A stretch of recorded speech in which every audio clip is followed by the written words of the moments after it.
shortly.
Good morning, everybody. A very warm welcome to all of you here. It's a real pleasure to be here at one of Scotland's world-class universities. Of course, this month marks the 45th anniversary of the UK's membership of the European Union. Of course, the EU is not a perfect organisation by any means, but it has undoubtedly helped to preserve peace in our continent, and its member states benefit from being part of the world's largest economy. The Scottish Government believes very strongly that the best option for Scotland and indeed for the UK as a whole is to remain within the European Union. Indeed, that is what 62% of people in Scotland voted for in the referendum in 2016. But we recognise that we must also be pragmatic, and it is our duty to seek to protect Scotland's interests in all circumstances. That is why just over a year ago we published Scotland's Place in Europe, setting out a compromise proposal of retaining membership of the European single market.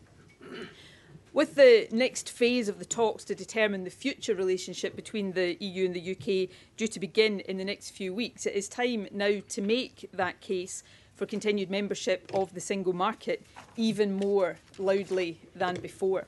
And today we do exactly that, backed by new evidence of the importance of single market membership to our economic and social prospects.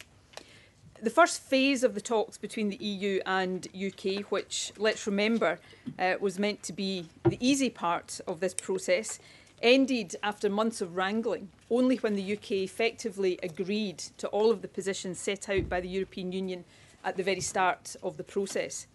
I think there's an important lesson to be learned here as we enter the talks on the future relationship.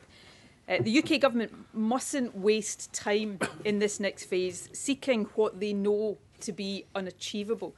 Common sense and hard-headed economic considerations should prevail from the start this time. As we enter this next crucial phase, the UK Government must stop being driven by the obsessions of the hard Brexit wing of the Conservative Party. Keeping the Tory party together in an uneasy truce cannot and must not be a more important consideration and aspiration for the UK Government than the job prospects, living standards and opportunities for this and future generations. What the modelling in this paper that we are publishing today shows, beyond any doubt, is that if the economy, living standards and investment are our priorities, staying within the single market is absolutely essential to minimise the damage of leaving the EU.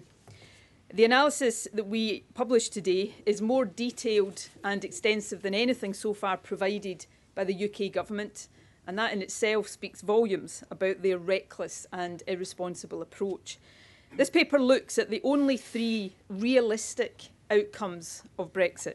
These are, firstly, staying in the single market; second, concluding a free trade agreement similar to that between the EU and Canada; and third, reverting to World Trade Organization terms, the so-called no-deal option.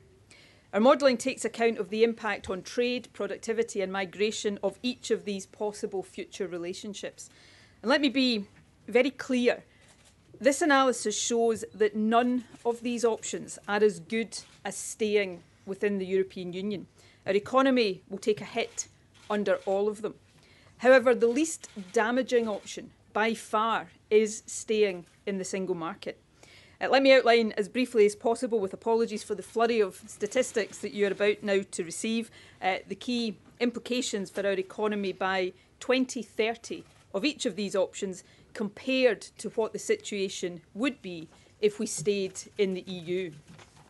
Under the so-called no-deal option, a WTO-based relationship, our GDP will be 8.5% lower by 2030 than if we were to remain in the EU. That is equivalent to £12.7 billion, or £2,300 for every person in Scotland. Under this option, real disposable income would also be 9.6% lower and business investment 10.2% lower. Under the option of a free trade agreement, GDP would be just over 6% lower, equivalent to £9 billion or £1,600 for every single one of us in Scotland. Real disposable income would be over 7% lower and business investment lower by almost 8%. And staying in the single market compared to full EU membership would reduce GDP by 2.7%. That's equivalent to £4 billion or just under £700 per head of population. Under this option, real disposable income would be 1.4% lower and business investment lower by just under 3% than if we were to stay in the EU. So it's clear from these figures that staying in the single market does not insulate us from the costs of leaving the EU, but it will minimise those costs. Indeed, compared to a hard Brexit, staying in the single market will benefit us to the tune of £1,600 per head, £1,600 for every person in Scotland. Now, much of the Brexit debate so far has understandably focused on the prospects for trade. But within Scotland, we know that it is our need to grow our population and improve productivity that are most often cited in our current economic debates. Indeed, these factors featured prominently in the Scottish Fiscal Commission's recent growth forecasts published alongside our draft budget. So it is striking that when you read the detail of the analysis we publish today, that it shows that the economic hit we will take comes not just from a loss in trade, but actually more so, especially in the longer term, from losses in productivity and population, the very things we need to improve on if we are to boost growth, jobs and living standards. So the evidence we present today is clear. The best way to minimise the economic damage of Brexit is to stay inside the single market. It's also, in my view, the best way to safeguard workers' rights and the social, consumer and environmental protections that we have come to take for granted. Of course, so far I've talked about the benefits of staying in the single market as it is just now, but the single market is not yet complete. The paper also sets out the future opportunities of continued membership for services, energy and the digital economy in particular. It seems inconceivable that while 30 countries of the European Economic Area, those still to join, will enjoy the benefits of that growth while we will be left outside. Indeed, that is particularly frustrating a prospect because Scotland is very well placed to take advantage of the developing and deepening single market. Our world-class universities, our potential in renewable energy, life sciences, our digital sector and other key areas of the Scottish economy are all in prime position to reap the rewards of these developments. And that would mean more jobs and higher wages. So it would be a tragedy for future generations if we were to let that opportunity pass us by. In services, for example, where both Scotland and the UK as a whole have a comparative advantage, the long-term potential gain from completing the single market is estimated to be of the order of 2.4% of EU GDP. A boost of national income of that size in Scotland would be equivalent to £3.6 billion or almost £700 per person. Enhancements to the digital single market could mean a further increase in EU GDP of nearly 2%. And for Scotland, that would be equivalent to almost £3 billion or over £500 per person. So this paper sets out the positive case and the significant economic benefit for Scotland if we retain our place in the single market compared with all of the other Brexit options. And finally, before I hand over to Michael, the paper looks at the issue of migration, which I recognise is not always an easy subject for politicians. The paper briefly explains free movement in the EU context, what it does and does not mean, its restrictions as well as its entitlements. But more importantly, it sets out why our continued ability to attract EU nationals to live and work here is so essential to our future economic prosperity. Growing our population, particularly our working age population, is perhaps the greatest national challenge that we face. Over the past 15 years, EU migration has helped to turn around the long-term decline in Scotland's population and mitigate the impact of an ageing society. But we still face a big demographic challenge. Over the next 25 years, our own projected birth rate will not be sufficient to grow our population. In the period to 2041, all of our projected population growth will come from inward migration. Without that, our population could go into decline, and with it, our ability to grow our economy and fund our public services. So that would be the stark reality for Scotland of a restriction in our ability to attract people to our country. And that is why, as First Minister, I have a duty to make the case for free movement, no matter how difficult that is sometimes perceived to be. Of course, the opposition to free movement on the part of some people is often based on the view that migrants are somehow a burden, and that could not be further from the truth. The contribution of our fellow EU citizens is, of course, far more than just economic. Those who do us the honour of making Scotland their home make our country stronger in so many ways. But the economic benefits are clear, and this paper sets them out. For example, it finds that each EU citizen contributes, on average, £10,400 in tax revenues. That is tax revenue that helps fund our NHS and our other public services. So in short, free movement should not be a barrier to staying in the single market. On the contrary, our demographic challenge makes it all the more important that we do so. So in conclusion, this paper provides a far more comprehensive assessment of the different post-Brexit options than anything so far offered by the UK government. It demonstrates beyond doubt that if Brexit is to proceed, then staying in the single market is the only option that makes sense. Over the coming weeks and months, the Scottish Government stands ready to work with others to minimise the damage of Brexit. We will continue, as we have been doing, to reach out and engage with businesses, civic organisations, other political parties and government administrations, and with people across Scotland, the UK and the rest of Europe. The weight of evidence in favour of staying in the single market is compelling. And I believe that there is a majority there to be harnessed that can achieve at least that outcome. So I hope that the UK government will now start to listen to this evidence. And with these comments, and before we take questions, I'll hand over to Mike Russell. And as you have indicated, the reality of Brexit is now becoming increasingly clear. The challenges to Scotland's economy and society, which the Scottish Government set out in Scotland's place in Europe in December 2016, are now coming into sharper relief. The prospect of a loss in income of as much as £2,300 per person in Scotland by 2030 as a result of a hard Brexit is a stark reminder, which should give every single one of us pause for thought. Now, in that context, it's clear that EU membership is still the best option for Scotland, and single market membership is the least worst option if Brexit goes ahead. It is sometimes hard to be positive in the face of the statistics that we're facing. But as well as this document demonstrating the scale of the impact Brexit will have on people and businesses, it also sets out a positive case. And firstly, it's a positive case for the single market, what it's already delivered for us, and the future opportunities that it continues to develop for us. And secondly, as the First Minister said, it's a positive case for migration, determinedly going against the Brexiteers' refusal to acknowledge the vital impact and contribution of EU citizens in our society. The paper itself says that we seek to change the narrative on migration, ensuring a better understanding of its positive impact. And frankly, Scotland cannot do without it.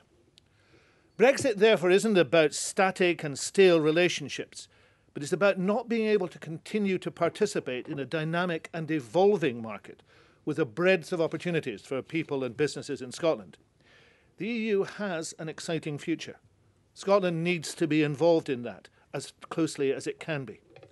We were the first government in the UK to publish a serious paper on options for the future relationship with the EU short of continued membership, and to put forward proposals which still are regarded credibly. And this paper provides even more evidence to support our view, and in the interim, the importance of the single market and customs union has been further underlined by a broad range of commentators and studies, some of which are referenced in this paper. Increasingly, it seems that those who advocate any other kind of relationships are actually at the extreme end of this debate, and their position is unsupported by the evidence. This paper comes at a very crucial time. Business is waiting with bated breath to see if a credible transition deal will emerge before March, or if business will need to activate now increasingly firm plans to move people and operations elsewhere in the EU. The UK government will soon embark on phase 2 of the negotiations, and the clock is ticking fast with just 14 months until the UK leaves the EU and only 9 months until the ratification process for any deal would need to begin. The stakes have always been high, and they're getting higher every day. But it's also a critical time for our engagement with the UK government. We've welcomed the progress in phase 1 of the negotiations, difficult as that was. But the challenge of this in the face of what are significantly more difficult phase 2 negotiations is of real concern. Phase 1 actually isn't yet fully agreed, and yet there are much, much more significant challenges on the horizon. Now, in that context, we have to go on pressing the UK government to make real their commitment to the full engagement of the Scottish government and the other devolved nations in developing and agreeing the UK position. Now more than ever, as we move towards that phase 2, making use of and recognising all of the talent, ideas, priorities and evidence across all the nations will be critical. Now, the present impasse of negotiations on the withdrawal bill because of the failure of the UK to bring forward amendments as promised isn't helpful. It doesn't bode well for the future of these discussions, nor is being constantly let down by the UK government approach to intra-UK negotiations. But I want to stress that we stand ready as ever to enter into discussion on this paper. Indeed, I rang the Secretary of State for Scotland this morning to tell him what was in it. We're happy to take forward these key issues, to negotiate, to really negotiate, and to discuss. We are still trying to find a compromise way forward, as we have been for the last 18 months. Unfortunately, time is running out for that. Okay, thank you very much, Mike. I'll take questions now. Brian Taylor. You say being pragmatic here, but also sticking on that theme of pragmatism. What practical difference do you expect this paper to make in securing your objective of single market membership? How does it happen? This paper is intended to influence this debate right now, and that is timely because the negotiations about the future relationship are about to start over the next few weeks. So now is the time to influence that debate. You know, I do believe that there is a majority to be harnessed in favour of single market membership. Jeremy Corbyn may be doing his best to obfuscate on that issue and pretend he doesn't understand this, but I think the pressure within the Labour Party may change that over the next period. If that happens, if Labour gets its act together, there are some, what I would describe as softer Brexit Tories who would, I think, favour single market membership. So we have made that case consistently as the best compromise option. Obviously, our preferred option is membership of the EU. But the reason to put this hard evidence of why that is the best or least damaging option into the public domain now is to seek to harness that majority, which I believe does exist if these conditions are met within the House of Commons, and we will continue to work hard to do exactly that. Colin. So far, your detailed papers on Brexit have been either ignored or rejected by the UK government. You're going beyond the UK government now and appealing to MPs directly to try and block them. Is that what you're doing? Well, I think the paper that we published last year, the evidence that we have continued to marshal, I mean, some of the evidence that is mentioned in this paper is evidence that other organisations have published over the past year. I think that has had an influence on public debate. If you wind the clock back a year, the voices in favour of single market membership were not as many or as loud as they are today. So I think the direction of travel is potentially, and I'm not over-claiming, is potentially now capable of harnessing that majority for single market membership. But I do think, to be absolutely candid, I do think one of the important things over these next crucial weeks and months is to hear the voices outside of the political and government processes. I and Mike will echo this point. I don't these days have a single conversation with business or with civic organisations where the concerns about Brexit,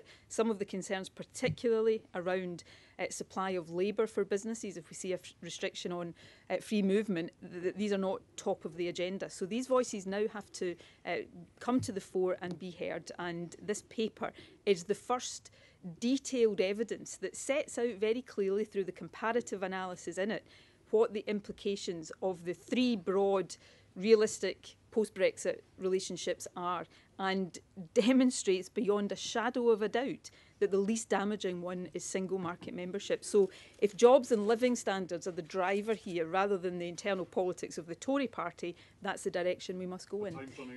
Jim. Well, look, the next phase of the negotiations will get underway in probably March.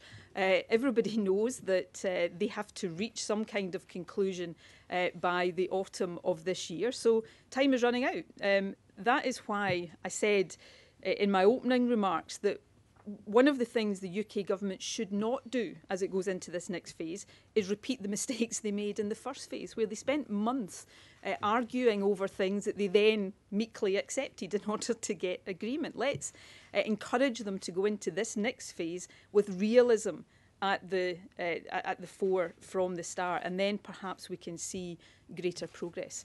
James. Thanks, First Minister. You spoke yesterday about a second independence referendum. Would you regard the 2-year transition period as an opportunity, a time in which you could hold such a referendum? Look, as you said, I repeated my position on a independence referendum and the timing and the process around that yesterday. I've got nothing further to say on that today that I didn't say yesterday. Today's paper is very firmly about trying to influence the debate across the UK right now as we head into this next phase of the negotiations. Sarah. You say you're appealing to try and put together a majority in favour of your position, but Theresa May has been incredibly clear from the beginning that she believes the UK has to leave the single market. Do you really think you'll change her mind? Well, I don't want to be facetious. I mean, who knows whether Theresa May will even be Prime Minister by the time these negotiations conclude. You know, there are voices within the Conservative Party that would argue for a softer Brexit and for single market membership. But, you know, put that to one side. There is, I believe, a majority outside of the Conservative Party. I think the bigger issue in order to get to that majority is to get Jeremy Corbyn off of the ridiculous position he is in. I mean, either Jeremy Corbyn is still misunderstanding the position of single market, which, given how often it has been pointed out to him, can't possibly be the case, or he is now trying to deliberately mislead people with this line that you cannot be in the single market if you're not being in the EU. I mean, Norway it stands as the living proof that that is just not the case. So the forces within, and we heard many of these voices again at the weekend, the forces within Labour in this direction are getting louder. So I believe that majority is there. And, you know, the House of Commons can, if it chooses to, decide not to allow Theresa May to go down the road that is in her narrow party political interest to go down, and instead force a path that is much more in the interests of the country overall. Peter.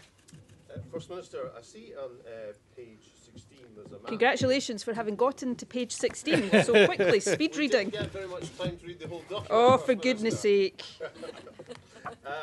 You say that trade with the EU is £12.3 billion.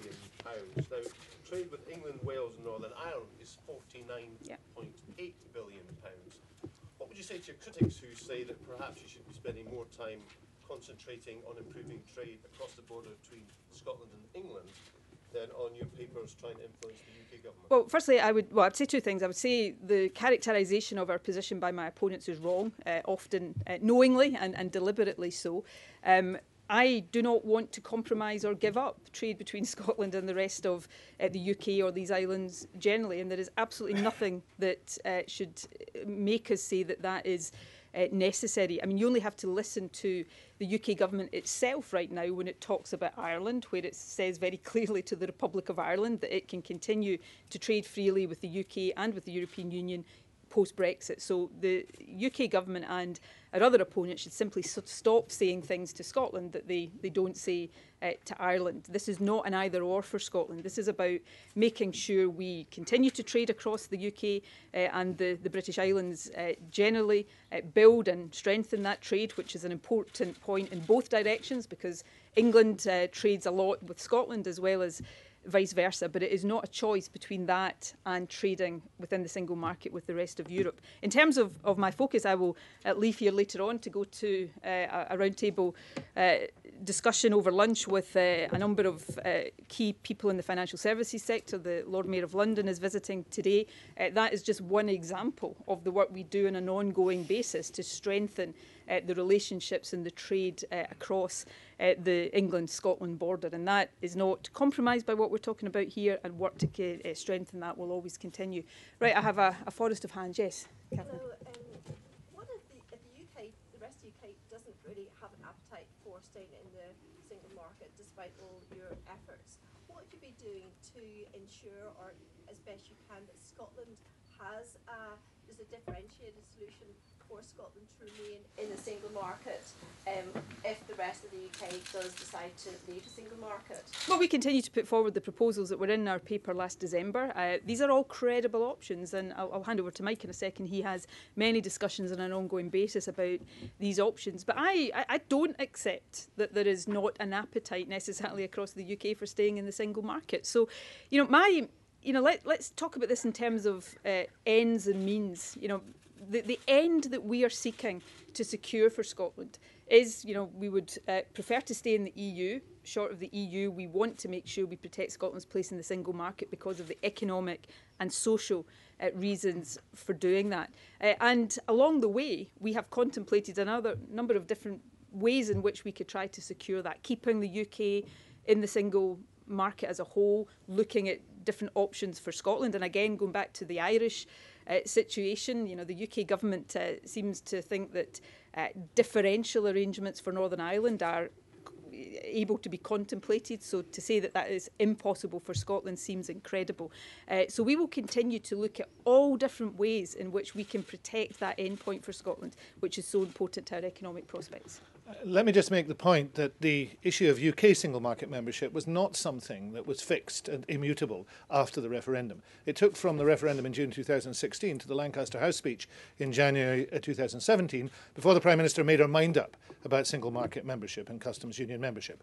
Just as indeed the Prime Minister and David Davis and others rejected transition all the way up to the Florence speech. So this has been a movable feast. Now, as the First Minister says, the last year's paper indicated, and this paper indicates, that the first preference is for the UK to stay in the single market. And the overwhelming body of evidence here is that that is a sensible thing to do.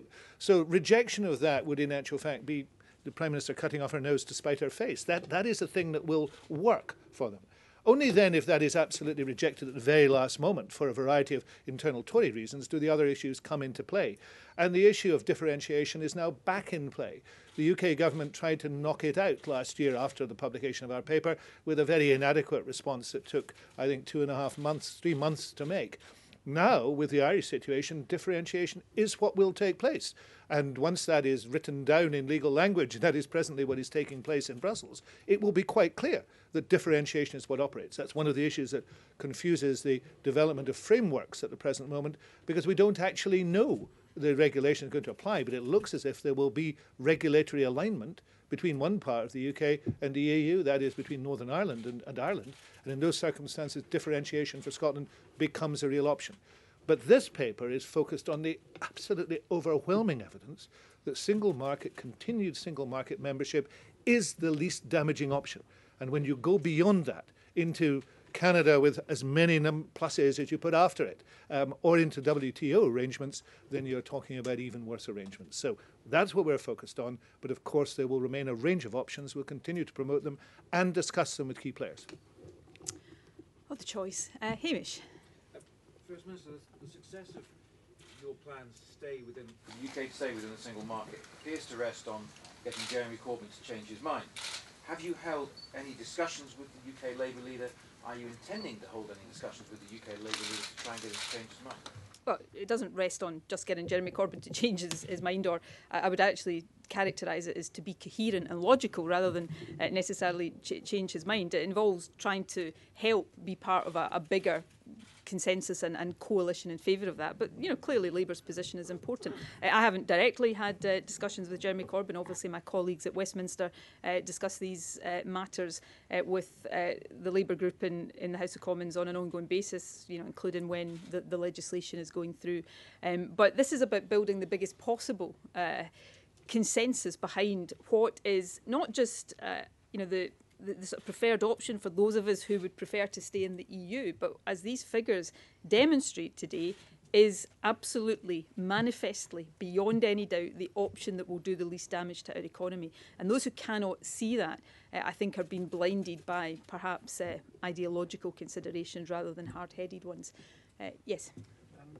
The Fraser-Vallender Institute has estimated that 80,000 people could lose their jobs within 10 years under a no-deal Brexit. Your analysis appears to be slightly more pessimistic about it. I wondered if you could put a figure on the number of jobs you might see being lost. Would it be higher than 80,000? This looks not specifically at the job numbers. The modelling looks at, as I've run through, GDP, real disposable income and investment, and is driven by a range of factors: productivity, migration. I think the job number, and as you will see from the detail of this paper, the estimates that different organisations will do will differ in some respects in terms of their outcomes, but are all broadly in the same general ballpark. I think the jobs figures that the Fraser-Vallender Institute have cited before are ones that I would say are broadly credible, and ones that I would have confidence in citing. Yes. You indicated yesterday that you'll make a decision on an independence referendum in the final months of this year. Will you make a decision at the same time or before then on whether to support a second EU referendum? I've got nothing to add to what I said yesterday on that particular issue. Yes? First Minister, on migration, paper calls again for a separate Scottish system. In terms of policy in that area, are you minded to target overseas EU workers in the sectors that are needed in Scotland through, for example, a points-based system, or would you want the same open approach that we currently have? I think the approach that we currently have is the preferable one. As this paper briefly sets out, freedom of movement within the EU context is not without restrictions on people's ability to stay here beyond an initial 3-month period. So there are already restrictions and qualifications built into that. It's certainly the case, and many people argue that within the current treaty framework, the UK could choose to use some of the flexibility there to tighten those restrictions. So I think that broad framework is the right one. What this paper does, though, beyond any doubt, and I recognise that this is not always the easiest issue for politicians. People have concerns about migration. They cannot simply be dismissed. They have to be properly addressed. But what this paper sets out is why it is important to Scotland. And our demographic challenge is different to that across the rest of the UK. And when we have a situation where we know that over the next 25 years, all of the growth in our population is projected to come from inward migration, then to shrug our shoulders and say that it doesn't matter if we lose the ability to attract people from elsewhere in Europe is simply not an option, because that will have pretty stark realities for Scotland's economy and indeed for our budget and our spending power over the next number of years. So this is an attempt to continue, or a continued attempt to change the narrative around migration and to set out the facts and figures about why it's necessary for Scotland, but also the benefit that people who come here to live, work, contribute to our economy and society provide. The paper has figures on the total GDP contribution, the marginal contribution to our GDP that every additional EU migrant has, and the one I cited in my opening remarks, the contribution in terms of tax revenue. So these are hard facts and figures. Glenn. What if the UK does better than you expect in its negotiations and secures a Canada plus style free trade agreement, including services as well as goods? Well, I think what this paper sets out is that there will be, well, two things. There is no option short of EU membership that is as good for our economy as being in the EU. But short of being in the EU, there is no option, even a Canada plus, if that was to prove to be possible, is not going to be as beneficial as being in the single market. So these are about degrees of what does the least damage to our economy. So I will continue to argue for single market if Brexit is proceeding. I hope the UK does well in these negotiations. I certainly hope it does better than everybody is anticipating. But we've seen the EU, and I make no judgment or comment on this, simply state it as a fact. We've seen the EU set out pretty clearly, and actually before Christmas pretty graphically, what the red lines of the UK government means in terms of the available options. And the red lines at the moment pretty much, you remember that graphic that Barney published, they pretty much rule out everything other than a Canada-style free trade agreement. So I hope we can get better than that, obviously, but I think it would be a big mistake if the UK does what it did at the start of phase one, which is just go in and argue for what is unachievable and fritter away time so that by the end of it you just have to accept anything that's on the table. Far better to go in with the sensible option from the outset, and that is single market membership. That graphic is on page 7 of the report. Thank you. Muir. Your paper makes clear that you feel that staying in the EU is still the best option. You yourself have said that the possibility that the Brexit vote might be reversed has risen in recent months. And as you know, there's lots of people in British politics who still hope that Brexit could be stopped. Why aren't you focusing your attention on that rather than single market membership? These are, when you are First Minister or a Minister in a government with the duty to protect the interests of the country in all circumstances, these are not either or situations. You have to look pragmatically and say, well, that may be my preferred option, and don't be in any doubt. Remaining within the EU for Scotland is my preferred option, and I still hope that that can be possible. But I also have to say, well, if that's not possible, what then is necessary to limit the damage that will be done to Scotland's economy? So this is a pragmatic view of looking at all options and trying to pursue, often in parallel, that's got to be done, but with the firm end in mind that it is about protecting Scotland's interests, and that's the approach that I will continue to take. Simon. I just want to follow up on Peter's question with reference to paragraph 7, which says that Scotland's best interest would be served as being a member of the European Union as an independent state.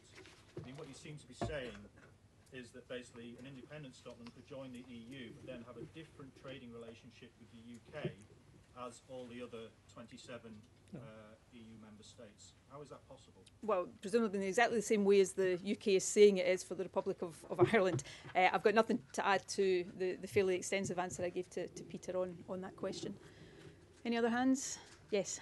Can you give us a sense of how severe a threat Brexit presents to the fruit picking industry, which is so valuable to much of the eastern part of Scotland? Well, the fruit picking industry is one of many different sectors of our economy and particular industries that will be severely impacted, and I know Mike's had discussions with particular players in that sector about this. Now those impacts will come from the general implications of Brexit, but in that sector in particular, access to labour is a key consideration, and therefore the arguments and the points and the evidence that this paper includes on the migration free movement issues are particularly important. But it's one sector that I know has a high level of anxiety about Brexit, and we will continue to work with them as we do with the economy generally to try to make sure that we're mitigating as far as possible those impacts. You might want to have a word with Lockie Porter and Angus Soft Fruits, who published figures last year that showed in last year he had a loss of over £600,000, which he attributed to Brexit, in terms of the narrowing of the season, the difficulties of getting workers at certain times, fruit not picked, and they anticipate that getting worse. I've met not just with that company, but with the sector as a whole, who've also met with the UK government and find the uncertainty to be the worst issue that they are addressing. They simply do not know what migration arrangements will apply.